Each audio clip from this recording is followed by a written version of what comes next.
Hello, everybody, and welcome here up at BSN Network. Today is Sunday, May 1st. When I'm recording this, it is Sunday, May 1st. When this will be up on YouTube, it will be Monday, May 2nd. April is done. It was an exciting April. Baseball season obviously started. You had the NFL draft that concluded yesterday, or when you're watching this 2 days ago on Saturday. An excellent draft for the Jets, and not getting as much attention, but also a very good draft for the New York Giants, as both New York football teams really hit it out of the ballpark, did what they needed to do, made the moves they needed to make, and got the job done with the front offices. So, it was a really good draft for both them. So we'll get into it. We'll get to the Jets draft. We'll really take a deep dive into it.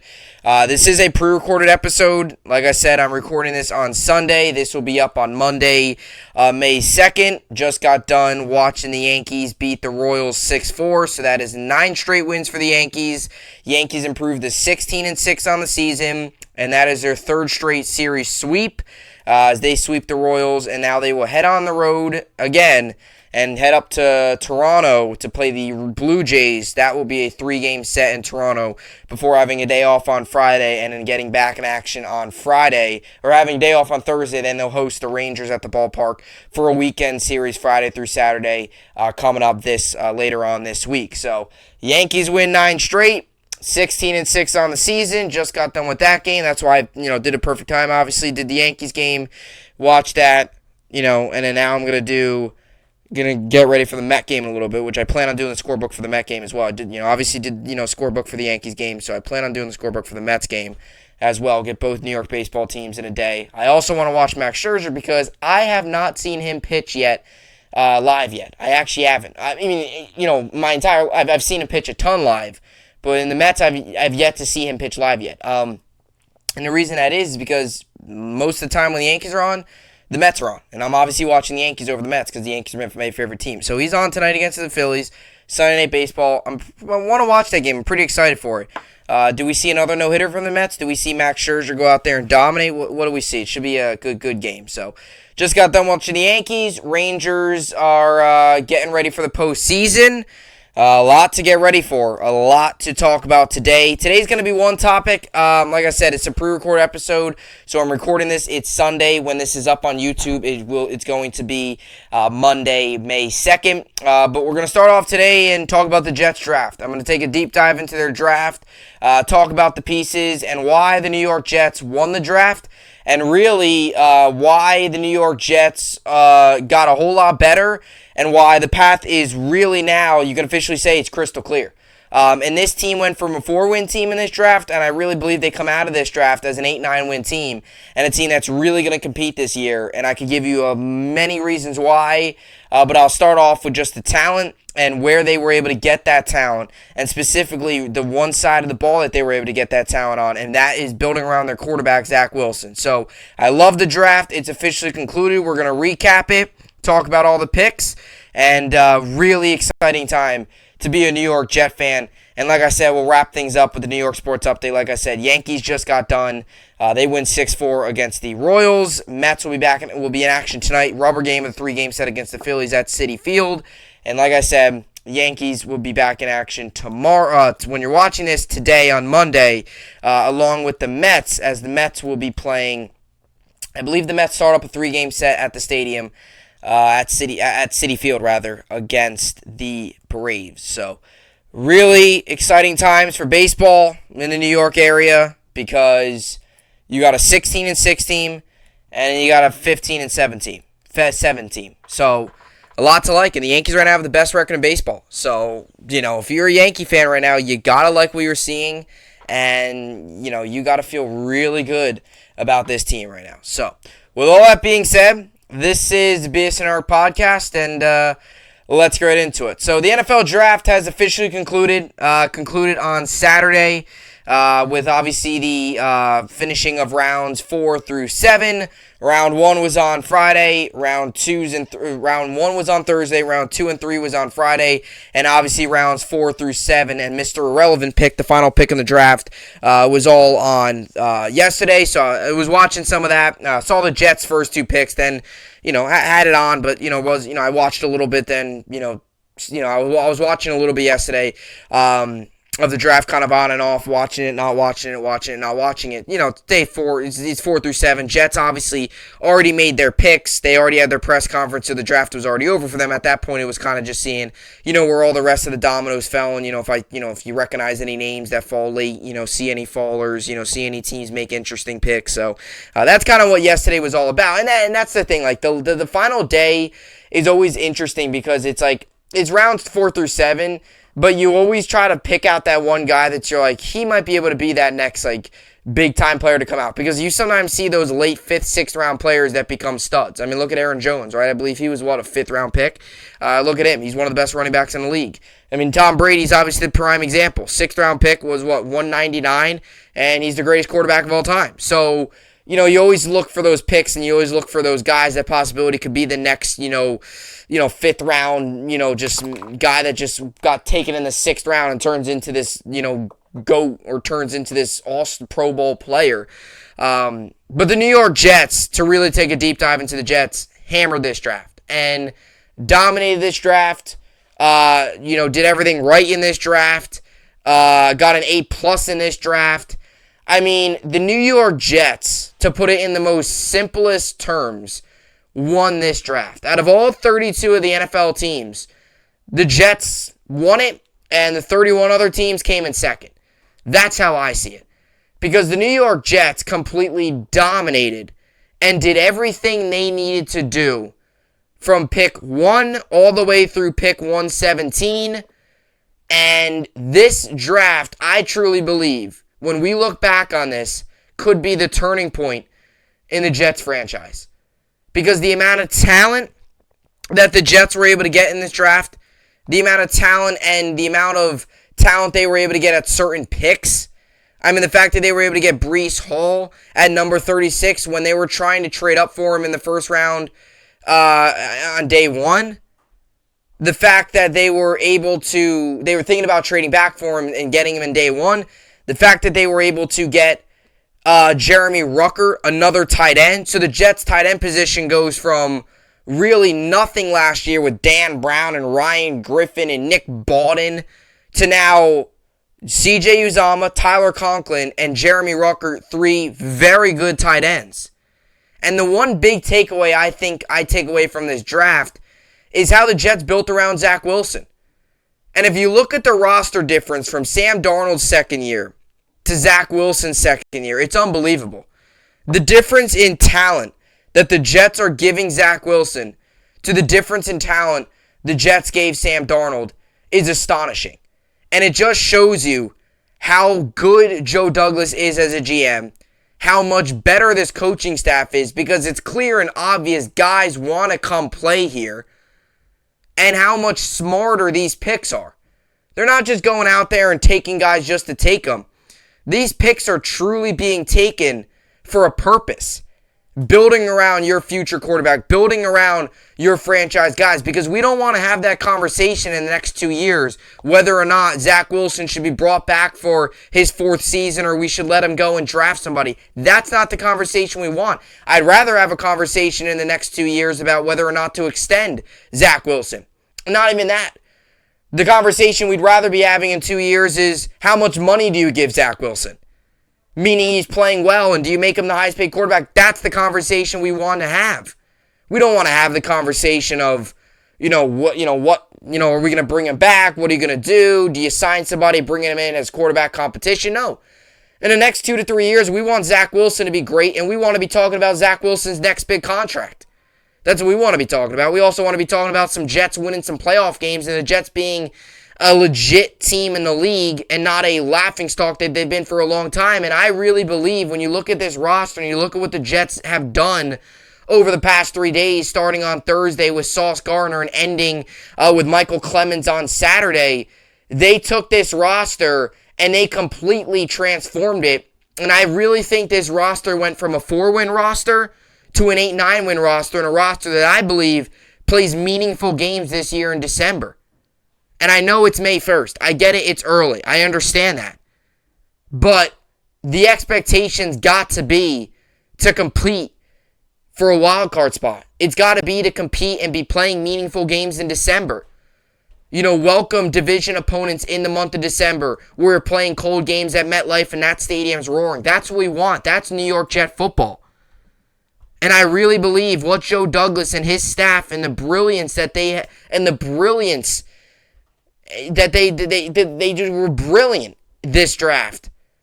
I really think this organization went from kind of on this trajectory to this, where they were getting better, and now they just gotten a whole lot better, and you go from a 4-win team, I believe, to now a team that is a legit competitor that can compete 8-9 wins, and we're playing meaningful games. That's what we want, meaningful football.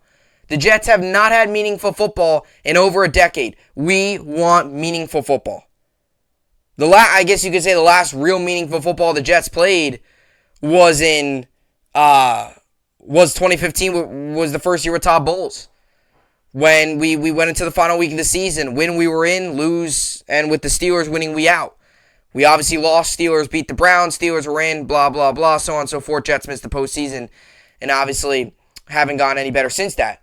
So that, we want to be back to that. We want to be, I want to be back to the final game of the season, final couple games of the season, meaning something, coming down to, the final quarter, coming down to a big play in the game. That's what I want. I want 8-9, I think this year the expectation should be 8-9 wins and competitive and competing. That should be an expectation, not the hope. Obviously, that's the hope. But the expectation should be, obviously, we all dream about a Super Bowl. But realistically, you got to, I think it's 8-9 wins. And it's also, like I said, where the Jets picked these guys. I mean, Joe Douglas was magic. He was magical in this draft. He got Sauce Gardner and Garrett Wilson, 2 picks in the top 10. Those were the 2. He passed up on an edge rusher. You're like, okay, now you wonder where they get their edge rusher on. Jermaine Johnson, who a lot of people believe the Jets could have took at 4. Jets were able to get him all the way at 26, and I mentioned this on Friday. That is great value. You're talking about a top 10 player in the draft. You were able to get him at the 26th pick. And you didn't give him a whole lot either. That is very good. And now you look at this cornerbacking core. You add Sauce Gardner, never let up a touchdown in his career. You had a number 1 receiver in Garrett Wilson, match that up with Elijah Moore. The future is very bright there.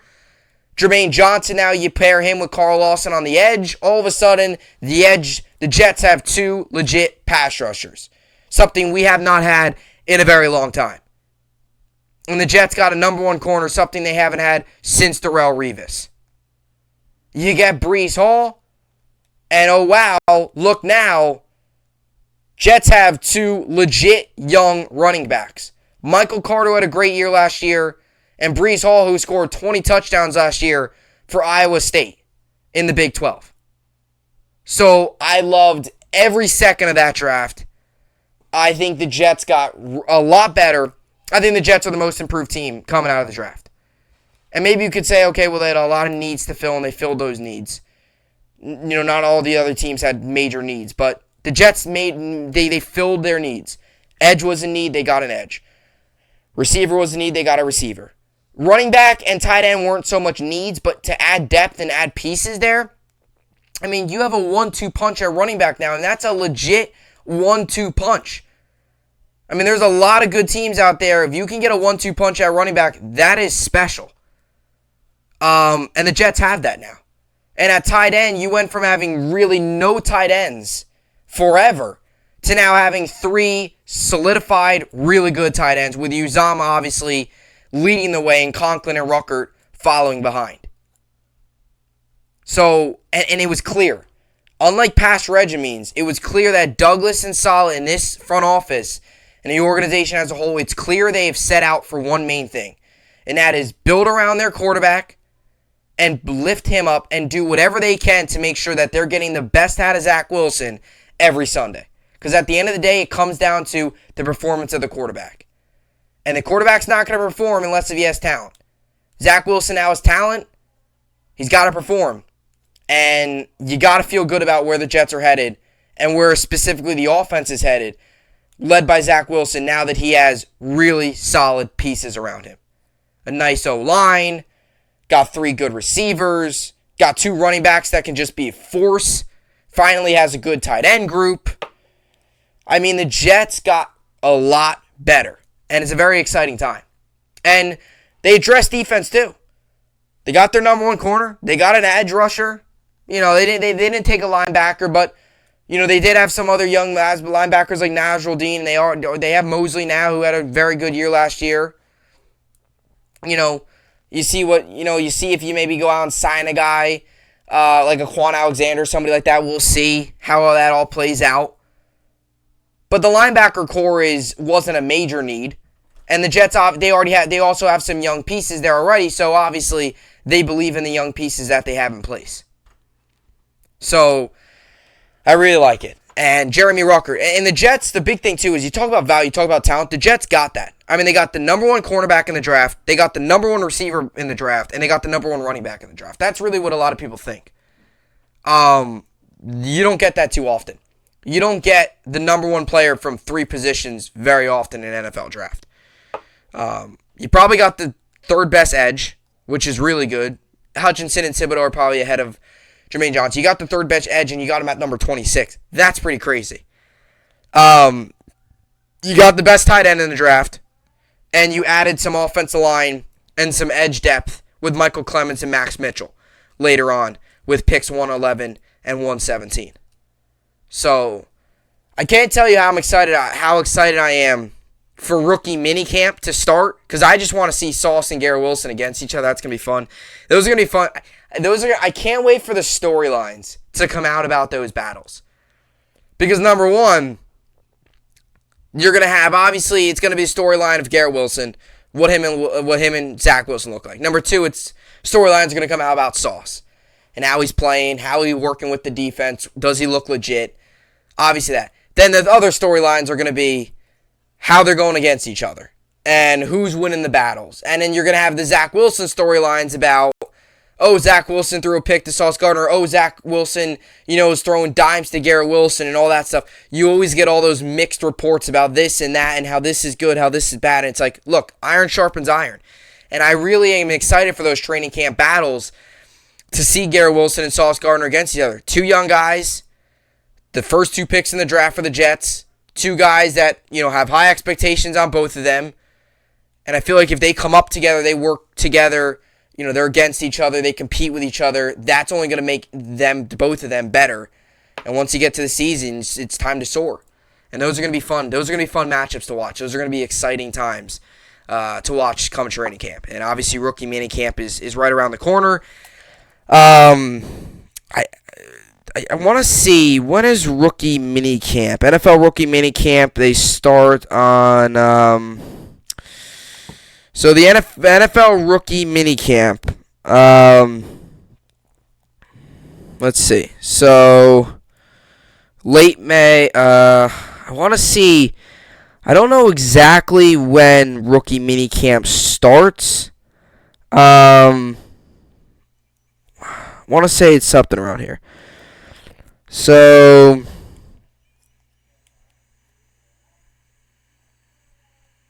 minicamp. I want to see when, I don't know exactly when rookie minicamp starts right away. I think it starts very soon. I think it's sometime it's soon. I just can't find it. I don't know exactly when rookie minicamp starts. I forget what it was last year. I think it's sometime either mid-May or something. It's in a couple weeks. It's in a couple weeks. It's not like in July. It's in a couple weeks. I know it's in the month of May. I'm just not exactly sure when it is. It's like a 3-day thing, and then veteran minicamp starts up, and then you have OTAs, and you have training camp. And training camp starts up in July? And you have that through July, August. You have the preseason, and then September is boom. You have kickoff. And May 12th will be the schedule reveal. So, got 11 days until that. That should be good. But my biggest takeaway is this. Jets got a whole lot better. They improved a lot. And the expectation's got to be 8-9 wins this year.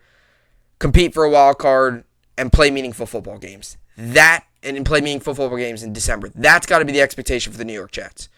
It was a really good draft. Joe Douglas and Robert Saleh nailed it. They did everything they needed to do. It was a perfect draft. Like, if you want to envision the perfect draft, that was it. And it's clear. The path is crystal clear.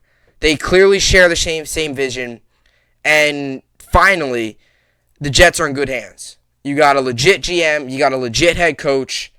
And there's a lot to like, a lot of positivity and excitement around this New York Jets team. And I'm very, very pumped up to see what this Jets team can do. So it's going to be exciting. And I'm very, very excited. Great draft. And very good times to be a New York Jet fan.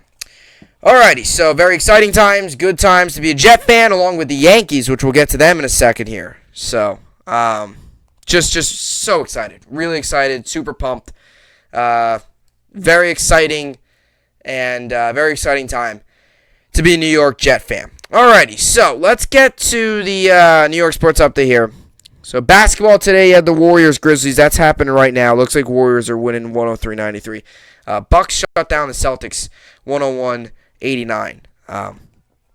There. A lot of baseball games going on right now. Yankees won today on Sunday. You also have the Mets-Phillies, Sunday Night Baseball, Scherzer versus Eflin. And then tomorrow, which on Monday, is Royals-Cardinals, White Sox-Angels, Marlins-Diamondbacks, Twins-Orioles, Astros-Mariners, Rays-A's, Mets-Braves, and Yankees-Blue Jays. Monty versus Ross Stripling will be on the mound. NHL as well starts. Playoff start. Tuesday is the Rangers, but playoff start on Monday. Hurricanes-Bruins. Lightning, Maple Leafs, Blues, Wild, Kings, Oilers. So for Hurricanes, Bruins, I'll take Hurricanes game 1. Lightning, Maple Leafs, I'll take Lightning game 1. Wild, Blues, I'll take the Wild. And Kings, Oilers, game of the Oilers. Alright, so, and then let's get to NBA as well. You got some NBA stuff here. NBA Heat, Sixers, I'll take the Heat. And Suns, Mavericks, I'll take the Suns. Joel Embiid's beat up. He's got, an orbital fracture and I think a concussion or something. He might not be back till Game 3, I think I heard somebody say, so I'm not sure exactly, but he's beat up right now. In my one league, I'm winning in fantasy baseball 382 to 344, and in my other league, my main league, I'm winning 379 to 295. So, looks like I'm going to win in both leagues there, which is good, and then we'll see how everything plays out as we get ready for another week ahead in baseball. So, anyway, that will do it for the podcast today. Another good one in the books, and I want to try to think. I want to talk about the Giants draft too. I also want to get to some Rangers. I think I might do a podcast where I just talk about the Rangers playoffs, get a preview in there. That's what I want to talk about there. Obviously, today was the Jets draft. I'm going to try to get to the Rangers in the postseason. Super pumped up for that. I'm ready for Tuesday night. We'll definitely be watching that game. So, anyway, that will do it for the podcast here today. As always, I will see you all back here tomorrow. Hope you enjoyed it, and thanks for watching.